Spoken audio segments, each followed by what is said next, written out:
You ever feel like life is confusing even when you know you're doing everything right? You try to improve, you try to think clearly, you try to make better decisions, and somehow you still end up in the same patterns. We all want fulfillment in our lives. That part's universal. But life is also hard, like really hard. It's beautiful and painful at the same time. And when you don't understand why, it gets confusing fast. So people look for something to blame, others, themselves. But the reality is much more complicated than that. Because most of what you think, how you act, and how you feel is being shaped by those things that you're not even paying attention to.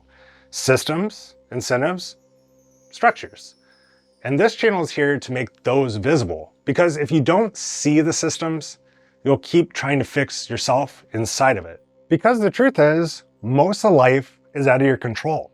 You can't control what the universe is going to do. You can't control what other people are going to do, which also means the day that you're waiting for, where everything just lines up, where people suddenly change, it's not coming. So naturally you hear, focus on yourself. And that sounds right, but that's also where things start to go off the rails. Because then you're told, be more disciplined, make better choices. But how? You're told, find your passion, find your motivation. Well, okay, but where do those come from? So you try, you push harder at work, you show up more prepared, you put in more effort, but the systems still reward visibility over impact or speed over quality. So nothing really changes. And now it feels like you're the problem. Or worse, you're given a quick fix that feels good for a few days and then disappears. You're left wondering why nothing actually changes. The problem is, most of this advice is short-term because it ignores the systems that you're inside of, the environments with rules and incentives and pressures that you didn't choose, but are still shaping you. And over time, those environments start to shape how you think. You don't just live in a system, the system eventually lives in you. Your biases, what you notice, what you ignore, what you believe is normal. And once those are in place, they reinforce the systems right back. So now it doesn't just feel like the world works that way, it feels like it should. And on top of that, you have an identity shaped by what you were taught, what you experienced, and how you learned to see yourself before you ever questioned it. And then you're told, that's just the way it is. So you're left with a false choice. Accept that life's unfair and just deal with it, or work harder and harder, hope it pays off, and try not to burn out along the way. But there is a third option. To understand the systems you're in, the incentives that keep them running, the biases they create, and the behavior they quietly push toward. Because when you see that clearly, things start to make sense. And at the end of the day, we all want to thrive, but most of what we've been taught is just how to survive. Understanding systems, events, individuals, and needs is what allows you to actually make sense of your experiences. So let's break it down. Systems are the invisible forces shaping behavior. You're not just in one, you're in many. Your brain, your family, your workplace, your community. Each with its own rules, incentives, and pressures. And they define what's rewarded and what isn't.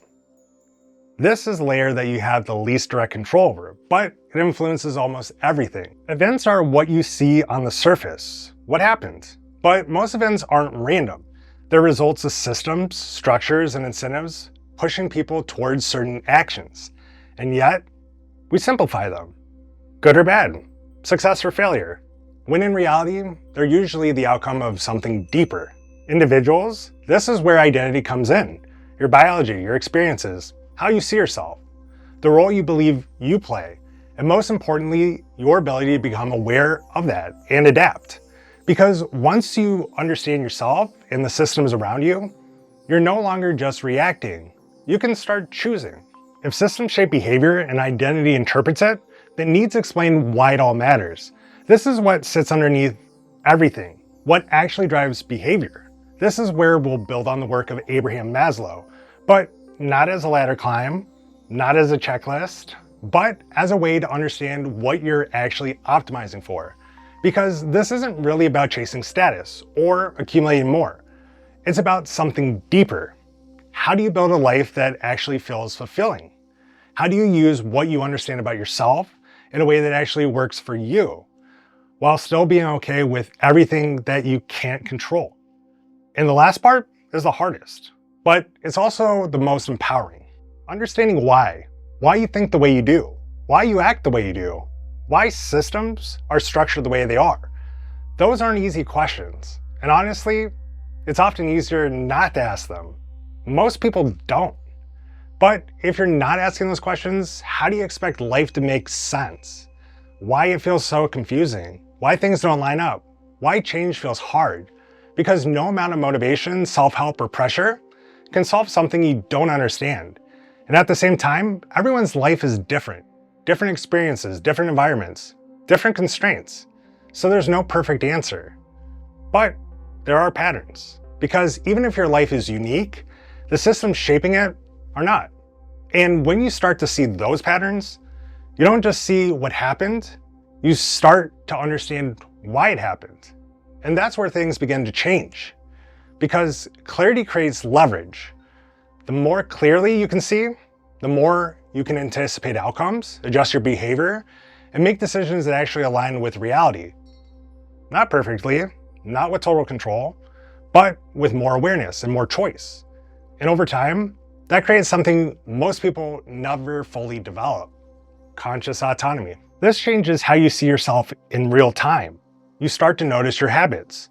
You catch yourself in the moment. Why do I feel this way? What's influencing this decision? Is it me or the environment? I still catch myself in this too. But instead of just reacting, you start navigating.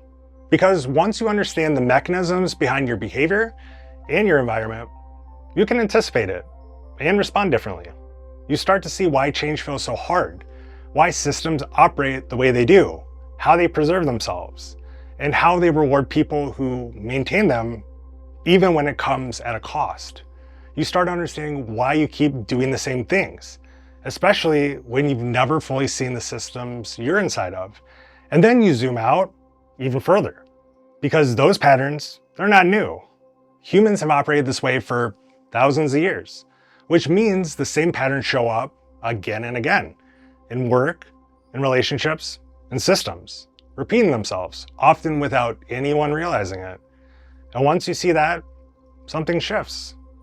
You stop immediately blaming yourself, and you start understanding the structure that you're inside of, because you realize you were never operating in isolation to begin with. It doesn't give you all the answers, but it shows you something more important: what you're actually up against. This way of thinking holds two things at the same time. Most of life is not in your control, and yet it's still your responsibility to become aware of it, to notice the patterns, to be honest about what's happening, and to take ownership of what you can change. A lot of advice says ignore the noise, focus on yourself. And there is truth in that, but it doesn't explain why life feels so contradictory. So people fall into one or two traps: blame everything else because it feels easier, or blame themselves because it feels like control. But both miss something important. You don't control everything, but you're not powerless either. You have some autonomy, and that matters. Because of that, this channel operates with a few guardrails. 1, systems over sides, no heroes, no villains, just behavior and incentives. 2, question assumptions, especially your own.